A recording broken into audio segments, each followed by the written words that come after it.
Pernah nggak sih pas lagi kerja di depan laptop, Anda tiba-tiba berhenti sejenak dan mikir, sebenarnya ngapain ya gue di sini? Apa sih tujuan gue ngelakuin ini semua? Kalau pernah, Anda nggak sendirian kok.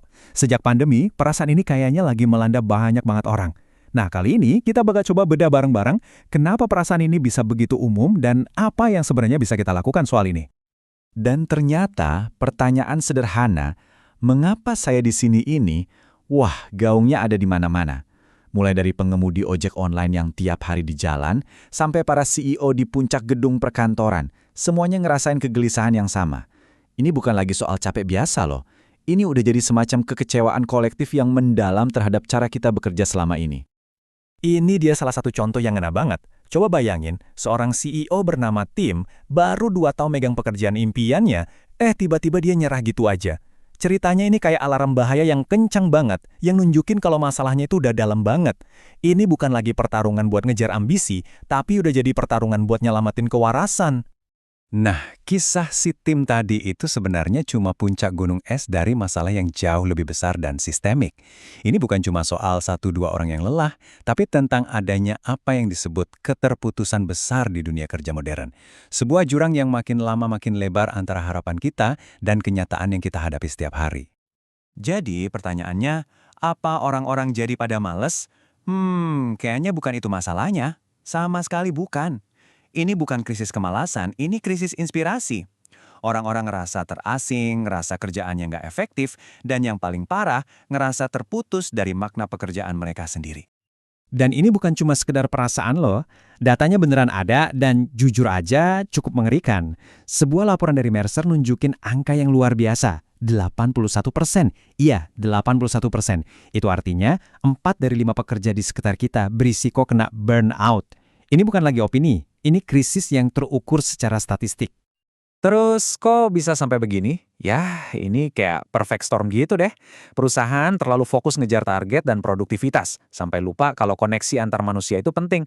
Akibatnya, kita punya angkatan kerja paling kesepian sepanjang sejarah. Nah, di saat orang-orang lagi rapuh-rapuhnya, malah dipaksa buat balik lagi ke kantor. Gak heran kan, kalau sekarang 2 dari 5 pekerja percaya kalau sistem kerja saat ini tuh udah rusak dari akarnya. Oke. Udah cukup ngomongin masalahnya yang bikin pusing, sekarang kita coba cari solusinya. Ini mungkin kedengarannya simpel banget, tapi fondasi dari semua perbaikan itu adalah harapan. Tapi bukan harapan sebagai angan-angan kosong ya, tapi harapan sebagai sebuah strategi yang nyata dan bisa kita jalankan. Yuk kita coba definisikan ulang apa itu harapan dalam konteks kerja. Buang jauh-jauh deh pikiran kalau harapan itu cuma emosi pasif yang datang dan pergi. Anggaplah harapan sebagai sebuah skill. Sebuah alat yang bisa kita pakai secara aktif buat ngelawan ketidakpastian dan burnout. Dan ini bagian paling kerennya. Harapan itu ternyata bisa dilatih. Beneran, ini bukan konsep ngawang-ngawang, tapi sesuatu yang sangat taktis yang bisa dibangun lewat tindakan-tindakan kecil setiap hari. Dan ini adalah skill yang bisa dikuasai oleh siapa aja, mulai dari staf baru sampai manajer paling senior. Jadi gimana cara praktisnya? Nah, buat para pemimpin di luar sana, ada 3 langkah simpel yang bisa dicoba. Pertama, kasih tujuan dan arah yang jelas, biar tim nggak bingung. Kedua, bantu setiap anggota tim merasa jago dan punya kendali atas pekerjaan mereka. Dan yang ketiga, jangan pasif, tapi proaktif. Kalau ada masalah, langsung turun tangan cari solusi bareng-bareng. Oke, selain harapan, ada satu pilar lagi yang penting banget, yaitu tujuan. Inilah yang jadi bensinnya, yang ngasih makna dalam pekerjaan dan bikin orang mau bertahan, bahkan pas lagi susah-susahnya. Nah, disinilah ada pergeseran mindset yang gede banget. Coba deh, lupain sejenak visi misi perusahaan yang kadang suka dicetak di tembok kantor tapi nggak ada yang baca. Motivasi yang sebenarnya itu datang dari sesuatu yang jauh lebih personal. Bisa melihat dengan jelas gimana pekerjaan kita sehari-hari itu punya dampak nyata buat orang lain. Psikolog organisasi terkenal Adam Grant ngomongnya pas banget soal ini. Katanya, orang itu nggak perlu tahu kalau perusahaan mereka lagi menyelamatkan dunia. Yang mereka butuhin itu simple. Mereka cuma perlu tahu kalau pekerjaan mereka, tugas kecil yang mereka lakukan, itu bikin perbedaan. Koneksi personal inilah kuncinya. Tapi, disinilah letak masalah besarnya. Coba lihat deh, grafiknya, kesenjangannya jauh banget. 85% eksekutif merasa nyambung sama tujuan perusahaan. Tapi di level karyawan lini depan, angkanya anjlok jadi cuma 15%. Grafik ini nunjukin ada kegagalan komunikasi yang masif dari atas sampai ke bawah. Oke, sekarang kita coba satuin semua kepingan puzzle ini. Dengan fondasi harapan dan tujuan yang kuat, kita bisa mulai ngebangun cetak biru untuk sebuah tempat kerja yang lebih manusiawi. Tempat kerja di mana orang beneran pengen datang dan berkontribusi. Jadi gini, harapan itu ngasih kita kekuatan buat bertahan, dan tujuan ngasih kita arah.